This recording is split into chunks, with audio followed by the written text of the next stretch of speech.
ಮಿತ್ರರೇ ನಮಸ್ಕಾರ. ಮಿತ್ರರೇ, ಭಾರತ ಮತ್ತು ಪಾಕಿಸ್ತಾನದ ನಡುವೆ ಆಪರೇಷನ್ ಸಿಂಧೂರ್ ಆಯ್ತಲ್ಲ, 4 ದಿನದ ಯುದ್ಧ. ಇದರಿಂದ ಪಾಕಿಸ್ತಾನಕ್ಕೆ ಬಹಳಷ್ಟು ಡ್ಯಾಮೇಜ್ ಆಗಿದೆ. ಅವರ ಅನೇಕ ಏರ್ ಬೇಸ್ಗಳು ಧ್ವಂಸ ಆಗಿದ್ದಾವೆ. ಅದನ್ನೆಲ್ಲ ರೀಬಿಲ್ಡ್ ಮಾಡೋದಕ್ಕೆ ಪಾಕಿಸ್ತಾನಕ್ಕೆ ಸಾಕಷ್ಟು ಹಣ ಖರ್ಚಾಗುತ್ತೆ. ಆದರೆ ಮಿತ್ರರೇ, ಇವತ್ತಲ್ಲ ನಾಳೆ ಪಾಕಿಸ್ತಾನ ಇದರಿಂದ ಸುಧಾರಿಸಿಕೊಳ್ಳುತ್ತೆ. ಅಂದ್ರೆ ಅವರ ಏರ್ ಬೇಸ್ಗಳು ಪುನಃ ನಿರ್ಮಾಣ ಆಗ್ತವೆ, ಎಲ್ಲವೂ ಕೂಡ ಮರಳಿ ಮೊದಲಿನ ಸ್ಥಿತಿಗೆ ಬರ್ತವೆ. ಅಂದ್ರೆ ನಾನು ಏನು ಹೇಳ್ತಾ ಇದ್ದೀನಿ ಅಂತಂದ್ರೆ, ಭಾರತ ಕೊಟ್ಟಂತಹ ಈ ಏಟಿನಿಂದ ಪಾಕಿಸ್ತಾನ ಸುಧಾರಿಸಿಕೊಳ್ಳಬಹುದು. ಆದರೆ ಭಾರತ ಇನ್ನೊಂದು ಏಟ್ ಕೊಟ್ಟಿದೆಯಲ್ಲ, ಅದರಿಂದ ಸುಧಾರಿಸಿಕೊಳ್ಳೋದಕ್ಕೆ ಪಾಕಿಸ್ತಾನಕ್ಕೆ ಈ ಜನ್ಮದಲ್ಲಿ ಆಗೋದಿಲ್ಲ. ಅದೇನು ಕೇಳಿದ್ರೆ ಸಿಂಧೂ ನದಿ ನೀರು ಹಂಚಿಕೆ ಒಪ್ಪಂದ. ಭಾರತ ಈಗಾಗಲೇ ಅದನ್ನ ಸಸ್ಪೆಂಡ್ ಮಾಡಿಟ್ಟಿದೆ. ಅದನ್ನು ನಾವು ಈಗ ಫಾಲೋ ಮಾಡೋದಿಲ್ಲ ಅಂತ ಹೇಳಿದೆ. ಮುಂದಿನ ದಿನಗಳಲ್ಲಿ ಆ ಒಪ್ಪಂದವೇ ರದ್ದಾದ್ರೂ ಕೂಡ ಏನು ಆಶ್ಚರ್ಯ ಇಲ್ಲ. ಮಿತ್ರರೇ, ಇದು ಪಾಕಿಸ್ತಾನವನ್ನ ಸಿಕ್ಕಾಪಟ್ಟೆ ಬಾಧಿಸುತ್ತೆ.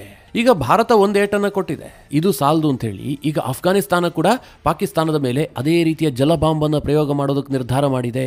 ಅಫ್ಘಾನಿಸ್ತಾನ ಹೇಳ್ತಾ ಇದೆ, ನಮ್ಮ ದೇಶದಿಂದ ನಾವು ನೀರು ಹರಿಸ್ತೀವಿ ಅಂತಂದ್ರೆ ಅದು ನೀರಲ್ಲ, ರಕ್ತ. ಹೀಗಾಗಿ ನಾವು ಅದನ್ನ ತಡೆಯಲೇಬೇಕು, ಅದನ್ನ ನಾವೇ ಬಳಸ್ಕೊಳ್ಬೇಕು, ಅದಕ್ಕೆ ನಮಗೆ ಪೂರ್ಣ ಅಧಿಕಾರ ಇದೆ. ಹೀಗಂತ ಅಫ್ಘಾನಿಸ್ತಾನ ಈಗ ಹೇಳೋದಕ್ಕೆ ಶುರು ಮಾಡಿದೆ. ಅಫ್ಘಾನಿಸ್ತಾನದ ಈ ಹೇಳಿಕೆಯ ಹಿಂದೆ ಭಾರತ ಇರುವ ಬಗ್ಗೆ ಪಾಕಿಸ್ತಾನಕ್ಕೆ ಅನುಮಾನ ಖಂಡಿತವಾಗ್ಲೂ ಇದೆ. ಇನ್ನೊಂದು ಕಡೆ ಪಾಕಿಸ್ತಾನ ಹೇಳ್ತಾ ಇದೆ, ಹಾಗೇನಾದ್ರೂ ಅಫ್ಘಾನಿಸ್ತಾನ ಈ ನೀರನ್ನು ನಿಲ್ಲಿಸುವಂತಹ ಪ್ರಯತ್ನ ಮಾಡಿದ್ದೆ ಆದರೆ ಅದು ಆಕ್ಟ್ ಆಫ್ ವಾರ್ ಆಗುತ್ತೆ. ನಿಮಗೆ ನೆನಪಿರಲಿ ಮಿತ್ರರೇ, ಅಫ್ಘಾನಿಸ್ತಾನ ಡ್ಯಾಮ್ ಅನ್ನ ಕಟ್ಟಿ ನೀರನ್ನು ನಿಲ್ಲಿಸೋದಕ್ಕೆ ಹೊರಟಿದ್ದೆ ಆದರೆ ಪಾಕಿಸ್ತಾನ ಖಂಡಿತವಾಗ್ಲೂ ಯುದ್ಧ ಮಾಡುತ್ತೆ. ಅವರು ಭಾರತಕ್ಕೆ ಕೇವಲ ಧಮಕಿ ಹಾಕಿದ್ರು. ಭಾರತದ ಮೇಲೆ ಪಾಕಿಸ್ತಾನ ನೇರವಾಗಿ ಯುದ್ಧ ಮಾಡೋದಕ್ಕೆ ಅವರಿಗೆ ದಮ್ಮಿಲ್ಲ. ಆದ್ರೆ ಅಫ್ಘಾನಿಸ್ತಾನದ ವಿಚಾರದಲ್ಲಿ ಹಾಗಲ್ವಲ್ಲ, ಗುಬ್ಬಿ ಮೇಲೆ ನಾವು ಬ್ರಹ್ಮಾಸ್ತ್ರ ಪ್ರಯೋಗ ಮಾಡ್ತೀವಿ ಅಂತ ಪಾಕಿಸ್ತಾನ ಹೋಗುತ್ತೆ, ಅನಂತರ ಒದೆ ತಿನ್ಕೊಂಡು ಬರ್ತಾರೆ, ಅದು ಬೇರೆ ಪ್ರಶ್ನೆ. ಆದ್ರೆ ಮಿತ್ರರೇ, ಪಾಕಿಸ್ತಾನ ಮತ್ತು ಅಫ್ಘಾನಿಸ್ತಾನದ ನಡುವೆಯೂ ಕೂಡ ಈಗ ದೊಡ್ಡ ಜಲ ಸಂಘರ್ಷ ಏರ್ಪಡ್ತಾ ಇದೆ. ಇದು ಭಾರತದ ಒಂದು ಗ್ರ್ಯಾಂಡ್ ಪ್ಲಾನ್ ಅಂದ್ರೂ ಕೂಡ ತಪ್ಪಾಗ್ಲಿಕ್ಕಿಲ್ಲ. ಇದು ಮಿತ್ರರೇ, ಭವಿಷ್ಯದಲ್ಲಿ ಪಾಕಿಸ್ತಾನವನ್ನ ಇನ್ನಷ್ಟು ಅಸ್ತವ್ಯಸ್ತಗೊಳಿಸುತ್ತೆ. ಇದರ ಬಗ್ಗೆ ಸ್ವಲ್ಪ ಡೀಟೇಲ್ ಆಗಿ ನಿಮಗೆ ಮಾಹಿತಿ ಕೊಡುವಂತಹ ಪ್ರಯತ್ನ ಮಾಡ್ತೀನಿ. ನೀವು ಈ ವಿಡಿಯೋನ ಕೊನೆವರೆಗೂ ಮಿಸ್ ಮಾಡದೆ ನೋಡಿ.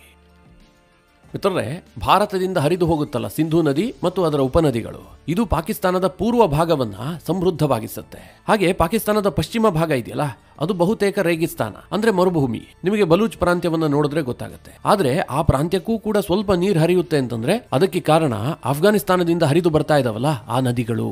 ಭಾರತ ಮತ್ತು ಪಾಕಿಸ್ತಾನದ ನಡುವೆ ಸಿಂಧೂ ನದಿ ನೀರು ಹಂಚಿಕೆ ಒಪ್ಪಂದ ಆಗಿತ್ತು.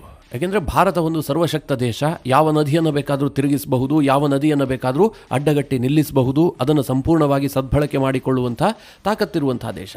ಆದರೆ ಪಾಕಿಸ್ತಾನ ಅಫ್ಘಾನಿಸ್ತಾನದೊಂದಿಗೆ ಯಾವುದೇ ನದಿ ನೀರು ಹಂಚಿಕೆ ಒಪ್ಪಂದವನ್ನು ಮಾಡಿಕೊಂಡಿರಲಿಲ್ಲ. ಯಾಕೆ ಕೇಳಿದ್ರೆ ಅಫ್ಘಾನಿಸ್ತಾನದಲ್ಲಿ ಯಾವ ನದಿ ಹುಟ್ಟಲಿ, ಯಾವ ನದಿ ಹರಿಯಲಿ, ಅದನ್ನು ತಡೆಯೋಕ್ಕಾಗ್ಲಿ, ಅದನ್ನು ಬಳಸಿಕೊಳ್ಳೋದಕ್ಕಾಗ್ಲಿ ಅಫ್ಘಾನಿಸ್ತಾನಕ್ಕೆ ಆ ಶಕ್ತಿಯೇ ಇರಲಿಲ್ಲ. ಹೀಗಾಗಿ ಹುಟ್ಟಿದ ಎಲ್ಲ ನದಿಗಳು ಕೂಡ ಪಾಕಿಸ್ತಾನವನ್ನು ಬಂದು ಸೇರ್ತಾ ಇದ್ವು. ಅಫ್ಘಾನ್ನ ಜನರು ಕನಸು ಕಾಣ್ತಾ ಇದ್ರು, ಇದಕ್ಕೂ ಒಂದು ಡ್ಯಾಮ್ ಕಟ್ಟಿದ್ರೆ ನಾವು ಕೂಡ ನೀರು ಕುಡಿಬಹುದಿತ್ತು, ನಮ್ಮ ಭೂಮಿಗೂ ಕೂಡ ನೀರು ಹರಿತಾ ಇತ್ತು, ನಾವು ಕೂಡ ಕೃಷಿ ಮಾಡಬಹುದಾಗಿತ್ತು. ಹೀಗೆಲ್ಲ ಕನಸನ್ನ ಅಫ್ಘಾನಿಸ್ತಾನದವರು ಕಾಣ್ತಾ ಇದ್ರು. ಆದ್ರೆ ಇದುವರೆಗೆ ನನಸಾಗಿರ್ಲಿಲ್ಲ. ಆದ್ರೆ ಈಗ ತಾಲಿಬಾನ್ ಸರ್ಕಾರ ಬಹಳ ಜಾಣ್ಮೆಯಿಂದ ಒಂದು ನಿರ್ಧಾರ ಮಾಡ್ತಾ ಇದೆ. ಭಾರತ ಈ ಹಿಂದೆಯೇ ಸಲ್ಮಾ ಡ್ಯಾಮ್ ಅನ್ನ ಕಟ್ಟಿ ಅಫ್ಘಾನಿಸ್ತಾನಕ್ಕೆ ದೊಡ್ಡ ಉಪಕಾರವನ್ನ ಮಾಡಿಕೊಟ್ಟಿತ್ತು. ಅಫ್ಘಾನಿಸ್ತಾನ ಮತ್ತು ಭಾರತದ ಫ್ರೆಂಡ್ಶಿಪ್ ನ ಸಂಕೇತವಾಗಿ ಈ ಡ್ಯಾಮ್ ಅನ್ನು ಕಟ್ಟಲಾಗಿತ್ತು. ಹರಿ ನದಿಗೆ ಕಟ್ಟದಂತಹ ಡ್ಯಾಮ್ ಇದಾಗಿತ್ತು. ಇದರಿಂದ ಅಫ್ಘಾನಿಸ್ತಾನದಲ್ಲಿ 20 ಲಕ್ಷ ಮಂದಿಗೆ ಪ್ರತಿನಿತ್ಯ ಅನುಕೂಲ ಆಗ್ತಾ ಇದೆ. ಇದರ ರುಚಿ ನೋಡಿದ್ದಂತಹ ಅಫ್ಘಾನಿಸ್ತಾನದವರು ಭಾರತದ ಮುಂದೆ ಸಾಕಷ್ಟು ಡಿಮ್ಯಾಂಡ್ ಇಡ್ತಾ ಇದ್ರು. ನಮಗೆ ಇನ್ನೂ ಕೆಲವೊಂದಷ್ಟು ಡ್ಯಾಮ್ಗಳ ಅನಿವಾರ್ಯತೆ ಇದೆ, ಭಾರತ ಬಂದು ಬಿಲ್ಡ್ ಮಾಡಿಕೊಡಲಿ, ನಮಗೆ ಸಹಕಾರ ಮಾಡಲಿ ಅಂತ ಹೇಳಿ ಅವರು ಡಿಮ್ಯಾಂಡ್ ಇಡ್ತಾ ಇದ್ರು. ಆದ್ರೆ ಮಿತ್ರರೇ, ತಾಲಿಬಾನ್ ಆಡಳಿತ ಬಂದಿತ್ತಲ್ಲ, ಹೀಗಾಗಿ ಭಾರತ ಅಫ್ಘಾನಿಸ್ತಾನದಲ್ಲಿ ಹೆಚ್ಚು ಆಸಕ್ತಿಯನ್ನು ಹೊಂದಿರಲಿಲ್ಲ. ಆದ್ರೆ ಸದ್ಯ ಪರಿಸ್ಥಿತಿ ಬದಲಾಗ್ತಾ ಇದೆ.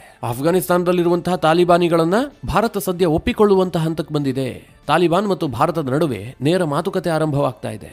ಯಾವ ಮಟ್ಟಿಗೆ ಕೇಳಿದ್ರೆ ಭಾರತದ ವಿದೇಶಾಂಗ ಸಚಿವ ಎಸ್ ಜೈಶಂಕರ್ ಮತ್ತು ತಾಲಿಬಾನ್ನ ವಿದೇಶಾಂಗ ಸಚಿವ ಅಮೀರ್ ಖಾನ್ ಮುತಾಕಿ ದೂರವಾಣಿ ಮೂಲಕ ಮಾತುಕತೆ ನಡೆಸಿ ಅದನ್ನು ಬಹಿರಂಗಗೊಳಿಸುವಷ್ಟರ ಮಟ್ಟಿಗೆ ಸಂಬಂಧ ಸುಧಾರಣೆ ಆಗಿದೆ. ಇದರ ಅರ್ಥ ಏನು ಕೇಳಿದ್ರೆ, ಅಫ್ಘಾನಿಸ್ತಾನದ ತಾಲಿಬಾನ್ ಸರ್ಕಾರ ಮತ್ತು ಭಾರತ ಸರ್ಕಾರ ಅಫಿಷಿಯಲ್ ಎಂಗೇಜ್ಮೆಂಟ್ ಅನ್ನು ಆರಂಭ ಮಾಡಿದವೆ. ಇವತ್ತು ಮಿತ್ರರೇ, ಭಾರತಕ್ಕೂ ಕೂಡ ಅಫ್ಘಾನಿಸ್ತಾನದಿಂದ ಒಂದಷ್ಟು ಹೆಲ್ಪ್ ಬೇಕಾಗುತ್ತೆ. ಉದಾಹರಣೆಗೆ ಇವತ್ತು ಸೆಂಟ್ರಲ್ ಏಷ್ಯಾದ ದೇಶಗಳು ಅವೆಲ್ಲವೂ ಕೂಡ ಲ್ಯಾಂಡ್ ಲಾಕ್ಡ್ ಕಂಟ್ರೀಸ್. ಅದರ ಜೊತೆಗೆ ಭಾರತ ವ್ಯಾಪಾರ ಸಂಪರ್ಕವನ್ನು ಇಟ್ಕೊಂಡಿದೆ. ಆದರೆ ನಮಗೆ ಸಂಪರ್ಕ ಇಲ್ಲ. ಆ ದೇಶಗಳನ್ನು ಸಂಪರ್ಕಿಸಬೇಕು ಅಂತಂದ್ರೆ ಅಫ್ಘಾನಿಸ್ತಾನದ ಸಹಕಾರ ಬಹಳ ಮುಖ್ಯವಾಗುತ್ತೆ. ಬಹಳ ಕ್ರೂಷಿಯಲ್ ರೋಲ್ ಅನ್ನ ಅಫ್ಘಾನಿಸ್ತಾನ ನಿಭಾಯಿಸುತ್ತೆ. ಜೊತೆಗೆ ಪಾಕಿಸ್ತಾನವನ್ನು ಒಂದಷ್ಟು ನಿಗ್ರಹಿಸಬೇಕು ಅಂತಂದ್ರೆ ಅಫ್ಘಾನಿಸ್ತಾನ ಒಂದು ಇಂಪಾರ್ಟೆಂಟ್ ಲೊಕೇಶನ್ ನಲ್ಲಿದೆ. ಹೀಗಾಗಿ ಅನಿವಾರ್ಯವಾಗಿ ತಾಲಿಬಾನ್ನ ಸ್ನೇಹವನ್ನ ಭಾರತ ಕೂಡ ಬಯಸ್ತಾ ಇದೆ. ಇದಕ್ಕೆ ಪೂರಕವಾಗಿ ತಾಲಿಬಾನ್ ಮತ್ತು ಪಾಕಿಸ್ತಾನ ಸರ್ಕಾರದ ನಡುವಿನ ಸಂಬಂಧ ಕೂಡ ಹಳಸೋಗ್ಬಿಟ್ಟಿದೆ. ಯಾವಾಗ ಭಾರತ ಅಫ್ಘಾನಿಸ್ತಾನಕ್ಕೆ ಹತ್ತಿರವಾಗ್ತಾ ಇದೆ ಅಂತ ತಾಲಿಬಾನಿಗಳಿಗೆ ಅನಿಸೋದಕ್ಕೆ ಶುರುವಾಯಿತು, ಅವರು ಕೆಲವೊಂದಷ್ಟು ಲಾಭ ಮಾಡ್ಕೊಳ್ಳೋದಕ್ಕೆ ಯತ್ನ ಮಾಡ್ತಾ ಇದ್ದಾರೆ. ಮುಖ್ಯವಾಗಿ ಅವರು ಕಣ್ಣಿಟ್ಟಿರುವಂತಹದ್ದು, ಭಾರತ ಈ ಹಿಂದೆ ಅಫ್ಘಾನಿಸ್ತಾನದಲ್ಲಿ ಏನೆಲ್ಲ ಅಭಿವೃದ್ಧಿ ಕಾರ್ಯಕ್ರಮಗಳನ್ನು ಕೈಗೆತ್ತಿಕೊಂಡಿತ್ತೋ ಅದು ಮುಂದುವರಿಬೇಕು. ಮುಖ್ಯವಾಗಿ ಡ್ಯಾಮ್ಗಳ ನಿರ್ಮಾಣ ಆಗಬೇಕು, ರಸ್ತೆಗಳ ಕನ್ಸ್ಟ್ರಕ್ಷನ್ ಆಗಬೇಕು ಅಂತ. ಇದನ್ನ ಅಫ್ಘಾನಿಸ್ತಾನದ ತಾಲಿಬಾನಿಗಳು ಈಗಾಗಲೇ ಭಾರತಕ್ಕೆ ಮನವರಿಕೆ ಮಾಡಿಕೊಟ್ಟಿದ್ದಾರೆ. ಭಾರತ ಕೂಡ ಒಂದು ಹಂತಕ್ಕೆ ಓಕೆ ಎಂದಿದೆ. ಈಗ ಮಿತ್ರರೇ, ಭಾರತ ಏನ್ ಮಾಡಿದೆ, ಪಾಕಿಸ್ತಾನದ ವಿರುದ್ಧ ಜಲಬಾಂಬ್ ಅನ್ನು ಪ್ರಯೋಗ ಮಾಡಿದೆ. ಭಾರತ ಮತ್ತು ಪಾಕಿಸ್ತಾನದ ನಡುವೆ ಸಂಘರ್ಷ ಉಂಟಾದಂತಹ ಸಂದರ್ಭದಲ್ಲಿ ಭಾರತ ಕೈಗೊಂಡಂತಹ ಮೊಟ್ಟ ಮೊದಲ ನಿರ್ಧಾರ ಸಿಂಧೂ ನದಿ ನೀರು ಹಂಚಿಕೆ ಒಪ್ಪಂದವನ್ನ ಸಸ್ಪೆಂಡ್ ಮಾಡುವಂತಹ ನಿರ್ಧಾರ. ಭಾರತ ಏನ್ ಮಾಡುತ್ತೆ, ಮುಂದಿನ ದಿನಗಳಲ್ಲಿ ಸಿಂಧೂ ನದಿ ಮತ್ತು ಅದರ ಉಪನದಿಗಳಿಗೆ ಇನ್ನಷ್ಟು ಡ್ಯಾಮ್ಗಳನ್ನ ಕಟ್ಟುತ್ತೆ, ಜೊತೆಗೆ ಆ ನೀರನ್ನ ಹೆಚ್ಚು ಹೆಚ್ಚು ಭಾರತದಲ್ಲೇ ಬಳಕೆ ಮಾಡಿಕೊಳ್ಳೋದಕ್ಕೆ ಯತ್ನ ಮಾಡುತ್ತೆ. ಇದು ಭಾರತದ ತಂತ್ರಗಾರಿಕೆ. ಈಗಾಗಲೇ ಪಾಕಿಸ್ತಾನ ಇದರಿಂದ ತೀವ್ರವಾಗಿ ಒತ್ತಡಕ್ಕೊಳಗಾಗಿದೆ. ಈಗ ಈ ಪರಿಸ್ಥಿತಿಯ ಲಾಭವನ್ನ ಅಫ್ಘಾನಿಸ್ತಾನವೂ ಕೂಡ ಬಳಸಿಕೊಳ್ಳೋದಕ್ಕೆ ಹೊರಟಿದೆ. ಅದು ಹೇಗೆ ಕೇಳಿದ್ರೆ, ಅಫ್ಘಾನಿಸ್ತಾನದಿಂದಲೂ ಕೆಲ ನದಿಗಳು ಪಾಕಿಸ್ತಾನವನ್ನು ಪ್ರವೇಶ ಮಾಡ್ತವೆ. ಇಷ್ಟು ದಿನ ಆ ಎಲ್ಲ ನದಿಗಳು ಕೂಡ ಯಾವುದೇ ತಡೆ ಇಲ್ಲದೆ ಪಾಕಿಸ್ತಾನಕ್ಕೆ ಹರಿದು ಬರ್ತಾ ಇತ್ತು. ಆದ್ರೆ ಈಗ ಅಫ್ಘಾನಿಸ್ತಾನದ ತಾಲಿಬಾನ್ ಸರ್ಕಾರ ಹೇಳ್ತಾ ಇದೆ, ನಾವು ಕೂಡ ಡ್ಯಾಮ್ಗಳನ್ನ ಕಟ್ತೀವಿ. ಇಲ್ಲಿ ಹರಿತಾ ಇರುವಂತಹದ್ದು ನದಿ ನೀರಲ್ಲ, ಅಫ್ಘಾನಿಸ್ತಾನಿಯರ ರಕ್ತ. ಯಾಕೆಂತಂದ್ರೆ ಆ ನದಿ ನೀರನ್ನ ನಾವು ಬಳಸ್ಕೊಂಡಿದ್ದೆ ಆದ್ರೆ ನಮ್ಮ ದಾಹ ತೀರುತ್ತೆ, ನಮ್ಮ ಕೃಷಿ ಸುಧಾರಣೆ ಆಗತ್ತೆ, ನಮಗೆ ಹೊತ್ತಿನ ಅನ್ನ ನಾವೇ ಸಂಪಾದನೆ ಮಾಡ್ಕೊಳ್ಬಹುದು. ಹೀಗಂತ ಅಫ್ಘಾನಿಸ್ತಾನದ ತಾಲಿಬಾನಿಗಳಿಗೆ ಅನಿಸೋದಕ್ಕೆ ಶುರುವಾಗಿದೆ. ಮಿತ್ರರೇ, ತಾಲಿಬಾನ್ನ ಮಿಲಿಟರಿ ಜನರಲ್ ಆಗಿರುವಂತಹ ಮುಬಿನ್ ಒಂದು ಹೇಳಿಕೆ ಕೊಟ್ಟಿದ್ದಾನೆ, ನಮಗೆ ನೀರಿದೆಯಲ್ಲ ಇದು ರಕ್ತಕ್ಕೆ ಸಮ. ಹೀಗಾಗಿ ನಮ್ಮ ದೇಶದಿಂದ ಹರಿದು ಹೋಗುವಂತಹ ಪ್ರತಿ ಹನಿ ನೀರನ್ನು ಕೂಡ ನಾವು ತಡೆದು ನಿಲ್ಲಿಸುವಂತಹ ಅನಿವಾರ್ಯತೆಯಲ್ಲಿದ್ದೀವಿ. ನಮಗೆ ಎಲೆಕ್ಟ್ರಿಸಿಟಿ ಮತ್ತು ಕೃಷಿಯ ಉದ್ದೇಶದಿಂದ ಡ್ಯಾಮ್ ಕಟ್ಟಲೇಬೇಕಾದಂತಹ ಅನಿವಾರ್ಯತೆ ಇದೆ. ಹೀಗಂತ ತಾಲಿಬಾನ್ನ ಮಿಲಿಟರಿ ಜನರಲ್ ಹೇಳಿಕೆ ಕೊಟ್ಟಿದ್ದಾನೆ. ಹಾಗಾದ್ರೆ ಎಲ್ಲಿ ಡ್ಯಾಮ್ ಕಟ್ತಾರೆ, ಏನೇನ್ ಪ್ಲಾನ್ ಇದೆ ನೋಡೋದಾದ್ರೆ, ಮುಖ್ಯವಾಗಿ ಮಿತ್ರರೇ, ತಾಲಿಬಾನಿಗಳು ಕಣ್ಣಿಟ್ಟಿರುವಂತಹದ್ದು ಕುನಾರ್ ನದಿಯ ಮೇಲೆ. ಈ ಕುನಾರ್ ನದಿ ಇದೆಯಲ್ಲ, ಪಾಕಿಸ್ತಾನದಲ್ಲೇ ಹುಟ್ಟುವಂತಹದ್ದು, ಆದ್ರೆ ನಂತರ ಇದು ಅಫ್ಘಾನಿಸ್ತಾನವನ್ನ ಪ್ರವೇಶ ಮಾಡುತ್ತೆ. ಅದಾದ ಬಳಿಕ ಅಫ್ಘಾನಿಸ್ತಾನದಿಂದ ಪಾಕಿಸ್ತಾನಕ್ಕೆ ಹೋಗುತ್ತೆ. ಕೊನೆಯದಾಗಿ ಇದು ಪಾಕಿಸ್ತಾನದಲ್ಲಿ ಸಿಂಧೂ ನದಿಯನ್ನು ಸೇರ್ಕೊಳ್ಳುತ್ತೆ. ಆದ್ರೆ ಈ ಕುನಾರ್ ನದಿ ಇದೆಯಲ್ಲ, ಪಾಕಿಸ್ತಾನದ ಪಾಲಿಗೆ ತೀರಾ ಇಂಪಾರ್ಟೆಂಟ್ ಆದಂತಹ ನದಿ, ಮುಖ್ಯವಾಗಿ ಬಲೂಚ್ ಪ್ರಾಂತ್ಯಕ್ಕೆ. ಈಗ ಈ ಕುನಾರ್ ನದಿಗೆ ಒಂದು ದೊಡ್ಡ ಡ್ಯಾಮ್ ಅನ್ನ ಕಟ್ಟಬೇಕು ಅಂತ ತಾಲಿಬಾನಿಗಳು ಯೋಜನೆ ರೂಪಿಸಿದ್ದಾರೆ. ಹಾಗೊಂದು ವೇಳೆ ಮಿತ್ರರೇ, ಕುನಾರ್ ನದಿಗೆ ಇವರು ಡ್ಯಾಮ್ ಅನ್ನ ಕಟ್ಟಿ ನೀರನ್ನ ತಡೆದಿದ್ದೆ ಆದ್ರೆ ಪಾಕಿಸ್ತಾನದಲ್ಲಿ ನೀರಿಗಾಗಿ ಹಾಹಾಕಾರ ಉಂಟಾಗತ್ತೆ. ಇದರ ಜೊತೆಗೆ ಈ ತಾಲಿಬಾನಿಗಳು ಅಧಿಕಾರಕ್ಕೆ ಬಂದ್ರಲ್ಲ, ಅದಕ್ಕಿಂತ ಕೆಲವೇ ತಿಂಗಳ ಮುಂಚೆ ಅಫ್ಘಾನಿಸ್ತಾನದಲ್ಲಿ ಆಗಿದ್ದಂತಹ ಸರ್ಕಾರದ ಜೊತೆಗೆ ಭಾರತ ಒಂದು MOU ಸಹಿ ಮಾಡಿತ್ತು. ಅದು ಯಾವುದಕ್ಕೆ ಸಂಬಂಧಪಟ್ಟಂತಹ MOU ಅಂತಂದ್ರೆ, ಶಾದೂತ್ ಡ್ಯಾಮ್ ಅನ್ನ ನಿರ್ಮಾಣ ಮಾಡೋದಕ್ಕೆ ಸಂಬಂಧಪಟ್ಟಂತಹ MOU. ಮೈದಾನ್ ನದಿಗೆ ಅಡ್ಡವಾಗಿ ಈ ಡ್ಯಾಮ್ ಅನ್ನ ನಿರ್ಮಾಣ ಮಾಡೋದಕ್ಕೆ ಯೋಜನೆಯನ್ನು ರೂಪಿಸಲಾಗಿತ್ತು.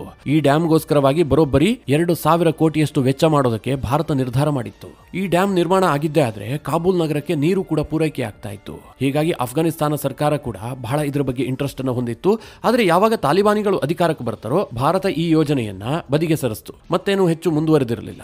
ಆದರೆ ಮಿತ್ರರೇ, ಈಗ ತಾಲಿಬಾನ್ ಸರ್ಕಾರ ಕೂಡ ಭಾರತಕ್ಕೆ ಹತ್ತಿರವಾಗ್ತಾ ಇದೆ. ಭಾರತಕ್ಕೂ ಕೂಡ ಅಫ್ಘಾನಿಸ್ತಾನದ ಸಂಬಂಧ ಬಹಳ ಇಂಪಾರ್ಟೆಂಟ್ ಆಗ್ತಾ ಇದೆ. ಇನ್ನೊಂದು ಕಡೆಯಲ್ಲಿ ಅಫ್ಘಾನಿಸ್ತಾನದ ತಾಲಿಬಾನಿಗಳು ಮತ್ತು ಪಾಕಿಸ್ತಾನದ ನಡುವಿನ ಸಂಬಂಧ ತೀರಾ ಹಳಸೋಗ್ಬಿಟ್ಟಿದೆ. ಇದೆಲ್ಲದರ ಲಾಭವನ್ನ ಪಡೆದುಕೊಂಡು ಮತ್ತೆ ಆ ಡ್ಯಾಮ್ ಅನ್ನ ನಿರ್ಮಾಣ ಮಾಡೋದಕ್ಕೆ ಭಾರತ ಇಂಟ್ರೆಸ್ಟ್ ಅನ್ನು ತೋರಿಸ್ತಾ ಇದೆ. ಮಿತ್ರರೇ, ಯಾವಾಗ ಶಾದೂತ್ ಡ್ಯಾಮ್ ಅನ್ನು ಭಾರತ ನಿರ್ಮಾಣ ಮಾಡುತ್ತೆ ಅಂತ ಗೊತ್ತಾಯ್ತು, ತಕ್ಷಣ ಪಾಕಿಸ್ತಾನ ಅಫ್ಘಾನಿಸ್ತಾನಕ್ಕೆ ಎಚ್ಚರಿಕೆ ಕೊಟ್ಟಿತ್ತು.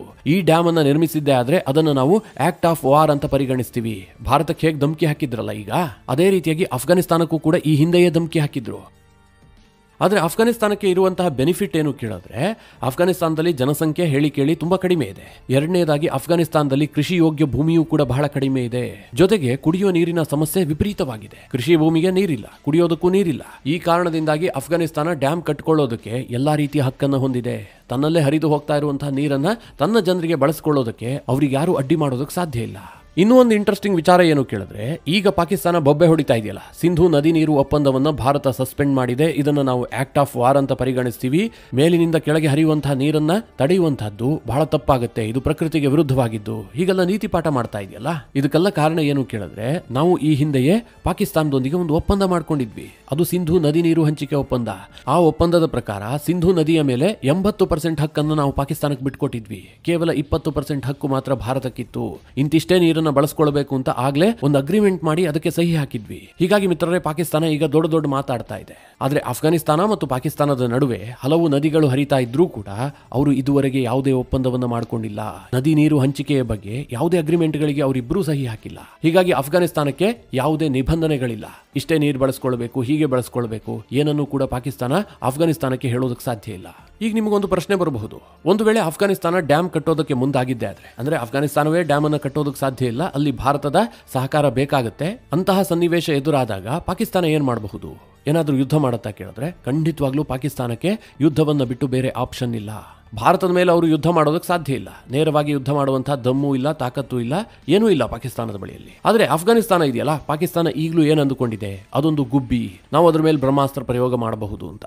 ಹೀಗಾಗಿ ನೀರಿಗೋಸ್ಕರವಾಗಿ ಪಾಕಿಸ್ತಾನ ಅಫ್ಘಾನಿಸ್ತಾನದ ವಿರುದ್ಧ ಯುದ್ಧ ಮಾಡುತ್ತೆ. ಆ ಯುದ್ಧದಲ್ಲಿ ಪಾಕಿಸ್ತಾನ ಜಯಶಾಲಿ ಆಗುತ್ತಾ? ಯಾರಿಗೂ ಗೊತ್ತಿಲ್ಲ.